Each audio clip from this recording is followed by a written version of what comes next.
Seguimos en Conexión B, análisis, entrevista. Es hora de ir al proyecto Con Idea, hablando de economía, finanzas, políticas públicas y política en general con Jorge Silva, economista del CIDE, también analista de nbnoticias.mx. Jorge, adelante, buenas tardes.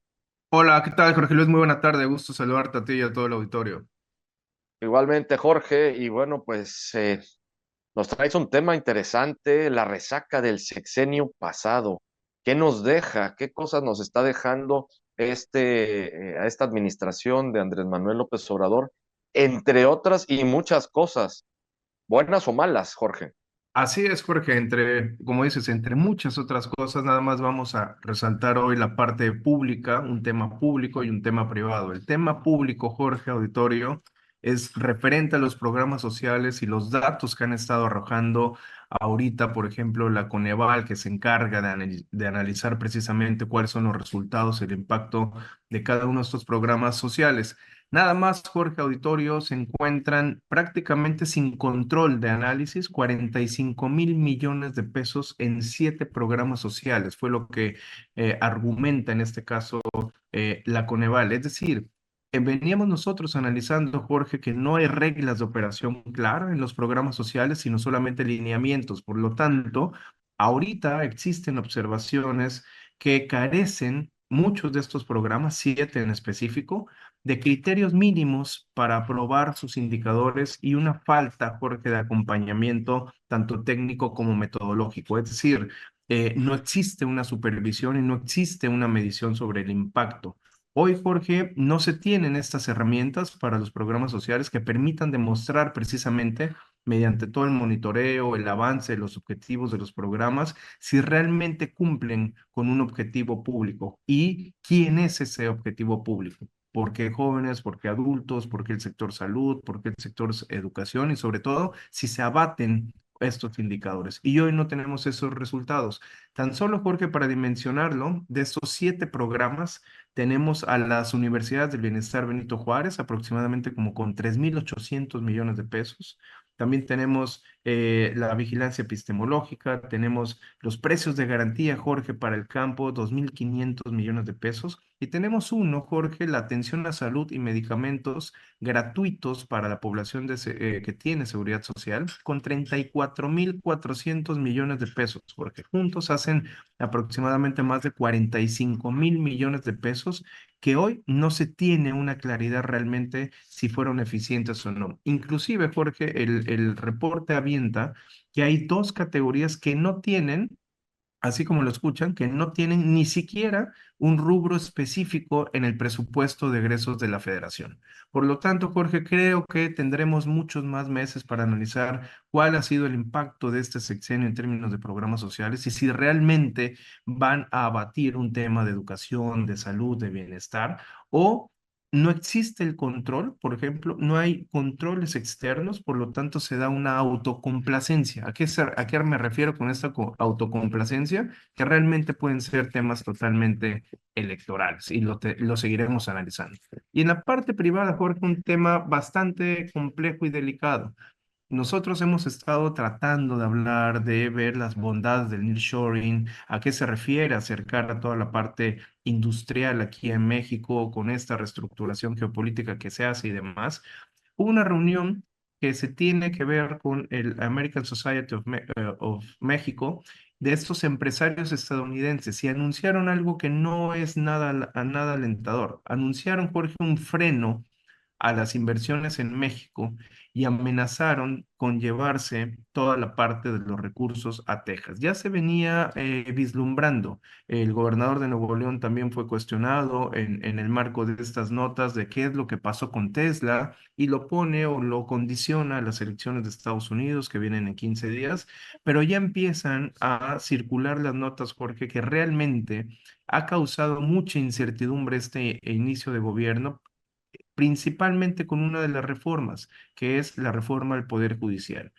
Estuvo presente en la reunión hasta el ex embajador de México en Estados Unidos, donde aseguró que dentro de esta nación americana es donde se encuentra realmente la principal competencia que nosotros tenemos como país de inversión. Es decir, ellos están listos, Texas está listo para recibir toda la parte de la industria, por lo tanto, Estados Unidos sí, si se pone mucho más duro con una política industrial para atraer esas inversiones, va a ser muy fácil, Jorge, a partir de noviembre, quien gane la presidencia, si realmente le mete esta política industrial, llevarse toda la parte del nearshoring, llevarse toda la parte de la industria, que no va a estar ya en México, Jorge, que siempre quisimos, que siempre abogamos porque estuviera acá, pero también señalamos, Jorge, que hay mucha escasez de infraestructura, que quizá las condiciones no están dadas y la cereza del pastel, Jorge, no hay incertidumbre y así lo leen los mercados y así lo están leyendo los inversionistas de Estados Unidos. Jorge, a ver, mira, aquí hay un punto que quiero, antes bueno, de seguir sacando tres, cuatro puntos de análisis que nos pones, pero a ver, te hago esta pregunta. Tú viviste muchos años en Texas, precisamente en San Antonio. Si se va para allá la inversión, hay un punto que es neurálgico y que es uno de pues de los principales argumentos de México en el TEMEC, que es la mano de obra. Somos un país manufacturero y siempre nos jactamos de que pues la conveniencia de México en este sentido y en el TEMEC es la mano de obra, es una mano de obra más barata.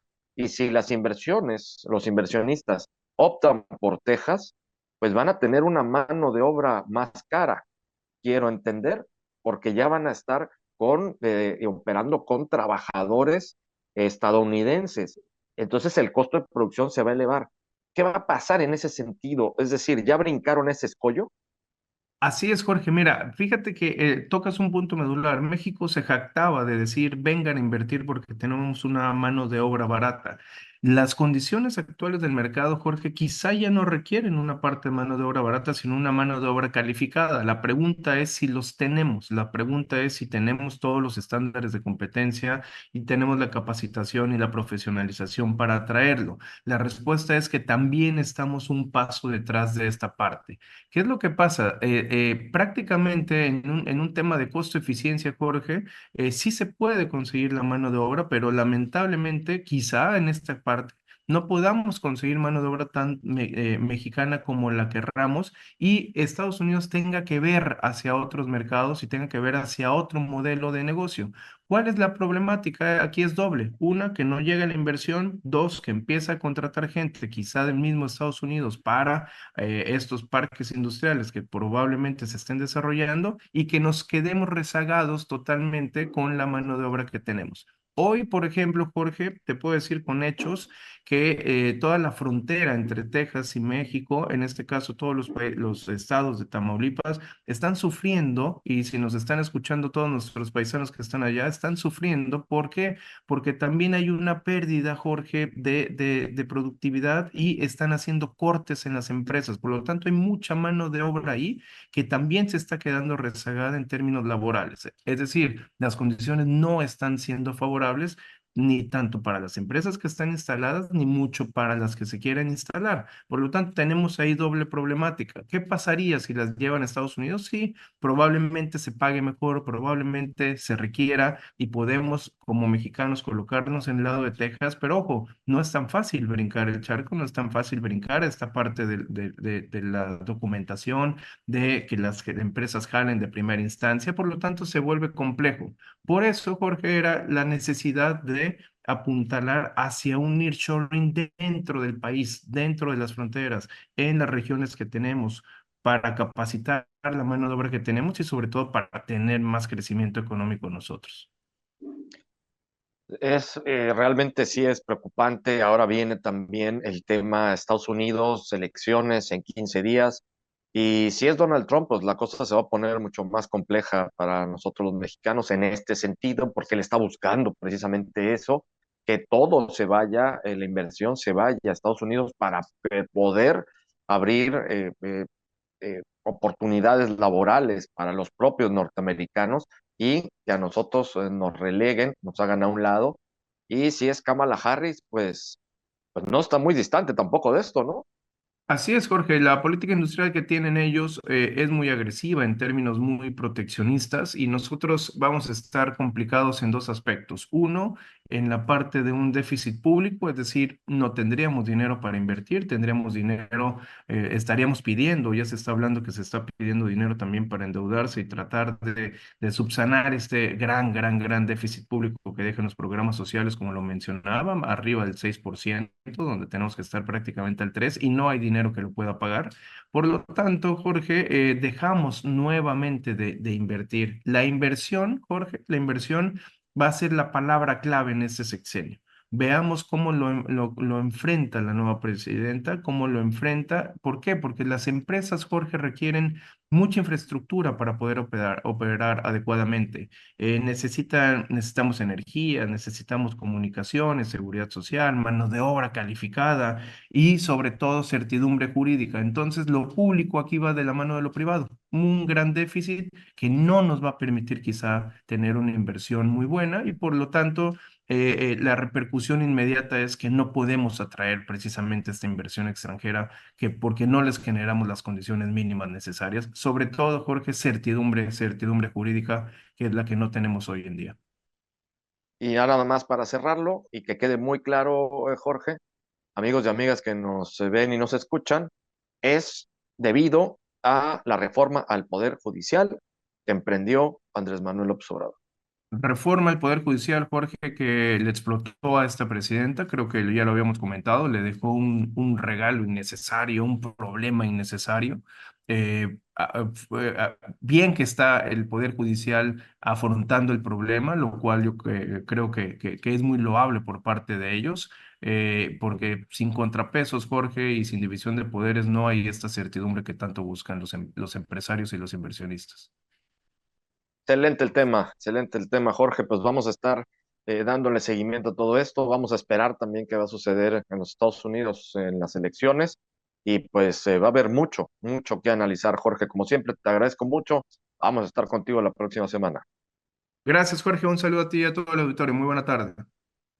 Igualmente, muchas gracias a Jorge Silva, economista del CIDE, analista de nbnoticias.mx en el proyecto Con Idea, hablando de economía, finanzas, políticas públicas y política en general. Vámonos al corte, regresamos con más.